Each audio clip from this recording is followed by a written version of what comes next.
A report meant to bring clarity to Manipur's tragic violence has instead sparked a major controversy. A sitting member of parliament has launched what may be the most devastating critique ever leveled at a civil rights organization's investigation. Good afternoon and welcome to a special edition of NEDispatch. Today we bring you an explosive story that could send shockwaves through India's human rights community and the Northeast.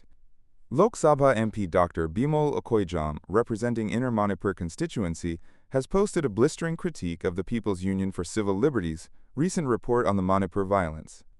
In language rarely seen from elected officials, the MP has accused the civil rights organization of intellectual bankruptcy, racist Orientalism, and producing a dangerous report that could fuel further violence.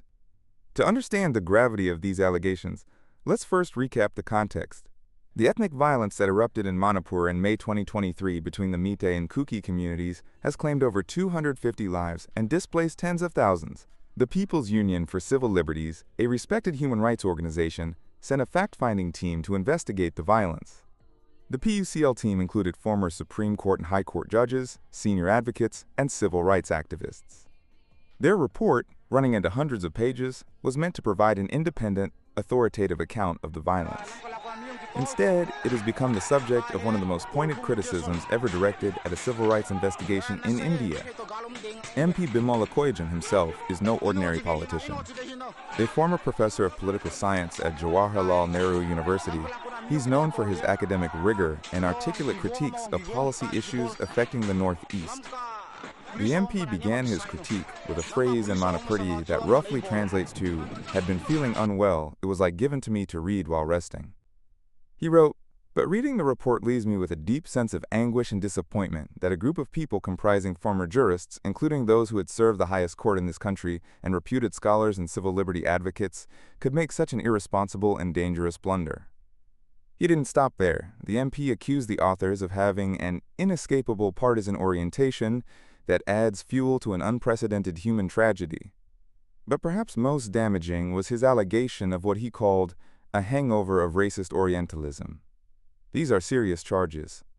Orientalism, as defined by scholar Edward Said, refers to Western stereotypical and patronizing attitudes toward Asian, African, and Middle Eastern societies. For an Indian MP to accuse Indian civil rights activists of this mindset is unprecedented. Let's examine the MP's specific criticisms. His first major issue centers on this quote from page 690 of the PUCL report that said, "From the Meetei side, there is also despair. There is widespread anger at Union Home Minister Amit Shah for what is seen as a betrayal. Promises were not kept." MP Bimol's response was sharp and pointed. He questioned what promises the report was referring to and suggested this represented a dangerous narrative. According to the MP, the report seems to insinuate that Meeteis, described as majority and primarily Hindu, had some understanding with the BJP to attack Christian, minority, tribal communities in a planned and orchestrated manner. This touches on a sensitive issue. The Meetei community, while constituting about 48% of Manipur's population, practices a unique form of Hinduism that incorporates traditional beliefs. Then there are those who practice Sanamahism, the indigenous religion of Meeteis, and their numbers are on the rise gradually. The insinuation that their religious identity automatically aligns them with Hindutva politics, according to Bimol, is deeply problematic. EMP pointed out a crucial fact often overlooked. There were Kuki cabinet ministers in Chief Minister Biren Singh's government. This, he argued, contradicts any narrative of systematic targeting based on religious lines. Then came perhaps his most explosive allegation. MP Bimol flipped the script entirely, suggesting that, if there were any understanding, it was between the BJP and Kuki armed groups under suspension of operations or SO agreements, not with the Meetei community.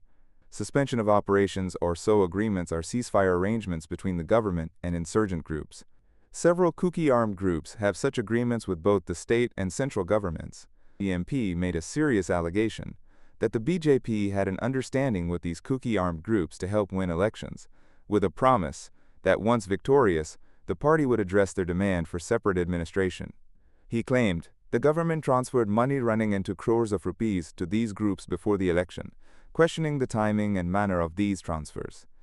These allegations have surfaced up many times in the past, after a leader of one of the SOO group openly admitted the understanding with BJP and how they helped BJP win the election. However, BJP firmly denied this allegation. Irrespective of the facts surrounding the understanding between SOO groups and BJP, the matter would completely change the narrative about who was aligned with whom in the lead-up to the violence. The MP suggested that the central government's perceived inaction against these armed groups under SOO agreement to contain the violence might be connected to such political arrangements.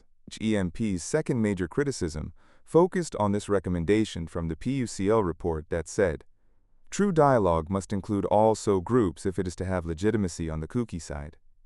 Asterisk and Bimol questioned why the PUCL investigators would recognize armed groups as legitimate stakeholders in peace talks.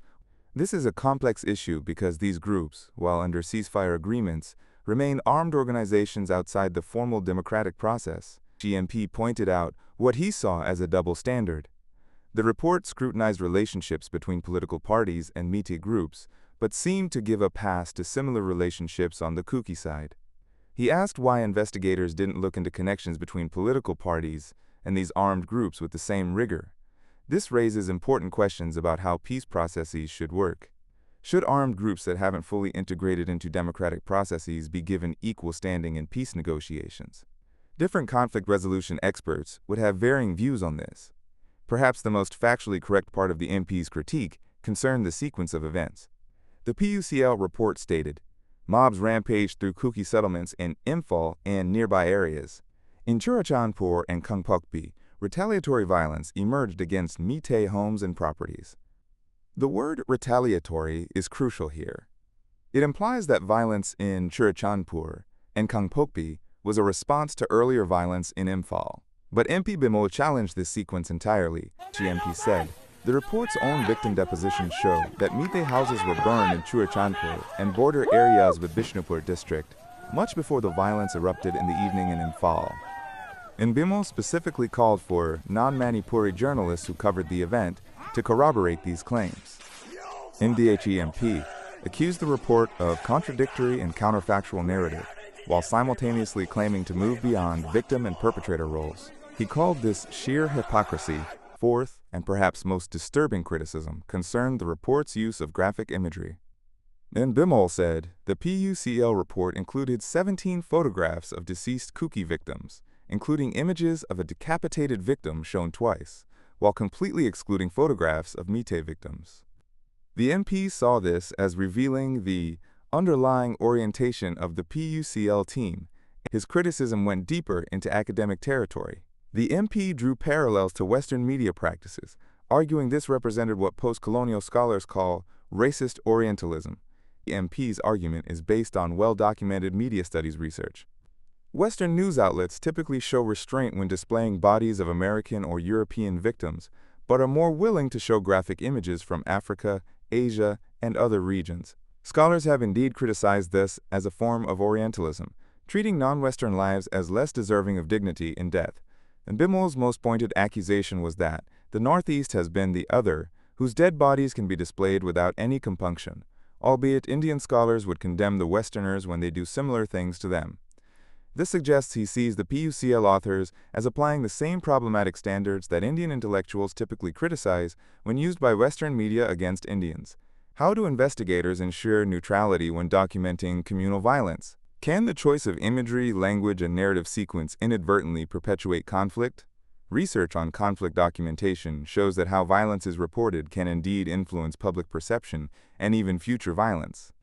The MP's concern that the report might deliberately seek to keep the hatred and cycle of violence to continue isn't just political rhetoric. It reflects genuine academic concern about the responsibility of investigators. This controversy also raises questions about the PUCL's methodology. The organization has produced numerous fact-finding reports over decades. How does this report compare to their previous work in terms of balance and presentation? If the organization produces this report on Manipur crisis with such level of biasness and one-sided narrative, how credible their past reports were? This will be a question many will definitely ask. Political implications of this controversy extend far beyond Manipur. The controversy also raises questions about standards for fact-finding missions. Should investigators be required to follow specific protocols about imagery, narrative balance, and verification of timelines?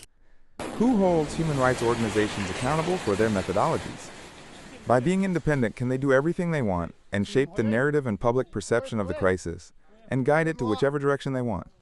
Perhaps PUCL did commit a big blunder this time by choosing to take side instead of choosing remain neutral.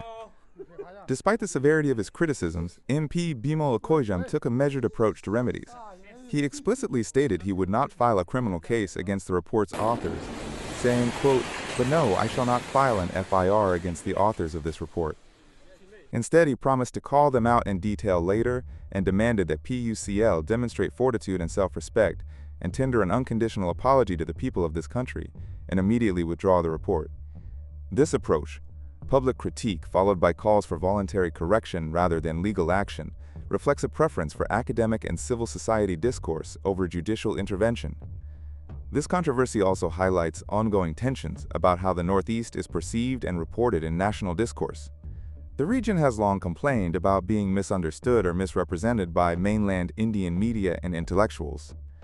The MP's use of the term racist Orientalism to describe fellow Indians' work is particularly striking. It suggests he sees patterns of condescension and othering that he believes persist even among those who should be allies in fighting discrimination. Some scholars have indeed written about internal Orientalism, how dominant groups within countries can apply Orientalist frameworks to minority regions or communities. Bimol appears to be arguing that this dynamic is at play in the PUCL report. This controversy raises important questions about how ethnic conflict should be documented. Should there be mandatory standards for balance in presenting casualties, imagery, and narratives? How can investigators guard against unconscious bias? International organizations like the UN have developed guidelines for documenting atrocities, but these aren't always followed by domestic civil society organizations. The Manipur controversy might prompt discussions about adopting more rigorous standards. Several crucial questions emerge from this controversy. First, can the timeline discrepancies be definitively resolved through media reports and witness accounts from May 3, 2023? The answer is yes, because everything is available in the public domain about the sequences of events. The only thing is, would you want to look up and find those videos and photos of May 3, 2023? Or instead, choose to believe the so-called report by PUCL, which self-contradicts its own conclusion? Second, how does the PUCL plan to respond to these specific allegations? Third, will other civil society organizations review their own documentation practices in light of these criticisms? This story requires multiple expert perspectives, from conflict resolution specialists, media studies scholars, human rights lawyers, and Northeast studies experts. The issues raised go beyond simple political disagreement to fundamental questions about methodology, bias, and representation. We expect this controversy will be discussed in academic circles, civil society forums, and policy discussions for months to come. The questions it raises about documentation, bias, and accountability in human rights work are relevant far beyond Manipur. What started as a fact-finding report has become a mirror reflecting deeper tensions about representation, bias, and accountability in documenting ethnic conflict. MP Bimol Akoijam's critique, whether one agrees with it or not, raises questions that the human rights community cannot ignore. The stakes are high. Manipur continues to face ethnic tensions, and how this violence is documented and understood will influence both immediate peace efforts and long-term reconciliation. The credibility of human rights documentation itself is now part of the discussion. We will continue following this story and examining the evidence. This is exactly the kind of accountability journalism that NEDispatch was created to provide. Thank you for watching this detailed analysis. If you found this coverage valuable, please subscribe to NEDispatch and hit the notification bell. Share this video with others who need to understand these critical issues affecting the Northeast. In the meantime, stay tuned with NEDispatch. We'll see you in our next report.